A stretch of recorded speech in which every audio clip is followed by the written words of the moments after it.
On this James the Bike Guy, we're taking a look at something a little different than what you normally see in my videos.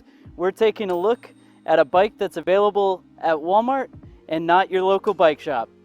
But this one's a little bit different than the run-of-the-mill Walmart bike. This is the Hyper Carbon X. It's a carbon fiber mountain bike that's available to be purchased from Walmart online and potentially in store. Now, I'm not going to go into a full review or look at this bike, but I do want to compare it spec-wise to that's sitting behind it. That's right, the Marlin 4, because these two bikes are very similar in price point. And I don't need to go into this Hyper Carbon X too deep, because a great YouTuber called KevCentral has a whole series on this bike, and that's actually how I learned about it. Now, my local bike shop let me know when this bike came in for some service, and I really wanted to come by and check it out. They knew that I had watched this bike on KevCentral's channel and was interested if one ever came into the shop, because I wanted to see what this bike looked like in person. KevCentral's reviews went from skeptical at the beginning to saying it was one of his favorite bikes, and I wanted to check it out and see how this bike compares to a big name bike like that Trek Marlin 4. So let's look at an overview of the parts and the comparison to the Trek model, and we'll go from there. But to check this bike out to begin with, this is a carbon fiber bike. It does have a carbon frame. It actually looks pretty nice with some internal cable routing. Of course, a whole bunch of warnings like not to ride it if you're over 275 pounds, and then a 3x7 drivetrain, which is pretty commiserate on a beginning level bike.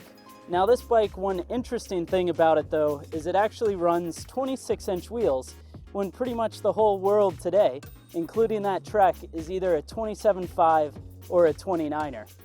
Now, looking at the bike, it does look really appealing in colorway. It looks nice. I think it looks pretty impressive. And the thing to start with on this bike is Walmart claims that it has a retail value of $799.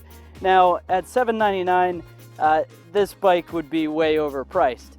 But this particular one is actually $448, and at the time of this video, that's what it is at Walmart's website. Now, KevCentral was able to buy his for $399, which makes it an even better deal. But to look at this bike compared to the Trek actually is going to have a retail price of $480, so not much more than the sale price on this Carbon X. And your local dealer is probably going to add a bunch of value as well as the shopping experience and sizing that comes with that little extra cost. Now, the big difference between the two bikes is going to be the frames. This has a carbon fiber frame with internal cable routing, and the current 2020 Marlin is an aluminum frame with external cable routing. Now that's changing. They've got an internal cable routed bike coming here very soon. The other thing that's going to be majorly different on the bikes is actually going to be in the suspension. So your Carbon X is going to run HPR suspension, which probably just stands for Hyper. It looks like it's made by Zoom, and I suspect this is probably an 80mm travel fork, whereas on the Trek you're going to get an SR Suntour, which is arguably a better brand with 100mm of travel. The other big thing that we talked about is this has 26-inch wheels. So this is an older wheel design for sure. And on the Trek, you're going to get either 29 in the medium or larger frame sizes, or 27.5 in the small or extra small frame sizes. Now, cockpit-wise, these bikes are basically the same or very similar. They both have a 31.8 aluminum handlebar, 31.8 aluminum stem. Both are house brand products, and then they're going to run the same integrated shift and brake levers. These are Shimano's Altus 7-speed, which is actually a good shifter setup, and those cables are going to run the drivetrain that's on this bike. So both bikes actually come with the exact same Tourney 7-speed rear derailleur and a 14 to 28 tooth freewheel on the back. Now this is sort of a weak point for both bicycles, as that's a pretty limited range, and it is of course a freewheel. But the major difference between these two bikes is going to come in the front end. So this has a tourney derailleur just like the Trek does, but it's going to be a top swing, more basic tourney derailleur as they make several different models. And then it goes to a no-name 3-speed crankset. And that's a place where the Trek is going to be quite a bit nicer, having the 3-speed Shimano crankset. It's tourney level, but having all matching parts is going to make a big difference in how the crankset performs. For brakes, both are going to run mechanical brakes, although this is another strong point towards that Trek, is this is going to have a Jack Super Brake, which is a no-name brake. I'm curious what kind of pad selection and replacement parts would be available should you need them. And then the Trek is actually going to run a Tektro mechanical brake set. So it's a Tektro brake, which is certainly a higher end brand, and both are going to run 160 millimeter 6-bolt rotors.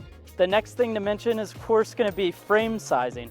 So this is where you're going to have a big difference. This Carbon X from Hyper comes in just one size, and to me it looks like it's roughly somewhere around an 18-inch or a medium large size, which if you were going to select just one size to have a bike in, that's a pretty good choice. But with the Trek, or with most large name brands, you would actually expect that the bikes would come in multiple sizes as they do. So that means no matter what your height is, you're going to be able to get a bike that fits properly out of the box. Now, of course, with a carbon fiber frame, you're probably thinking, well, this bike is going to be incredibly light. And albeit for a Walmart bike or any box store bike, it is pretty light. This one that I have here in front of us weighs in at 31.5 pounds, which isn't terrible for a bike that's $448. But to put that in perspective, your Trek Marlin 4 weighs in a 27.5-inch wheel size at only 29.54 pounds, and the 29er format comes in at 30.4. So it sure makes me wonder what the benefit of having this carbon fiber frame, which no doubt you're paying a lot for in this $448 price point, and then they have to skimp a little on the other parts to make the rest of the bike come together.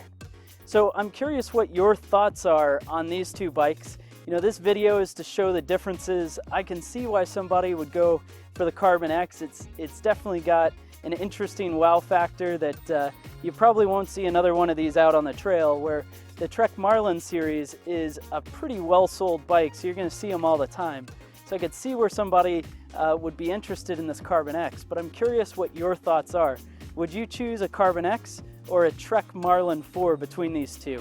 While you're at it, be sure to check out a couple of links down in the description. In the description there, I've got a link to the original video from the KevCentral channel for this Carbon X, so you can see a real in-depth look at this bike. And then I've also got my video on the Trek Marlin 4 linked as well.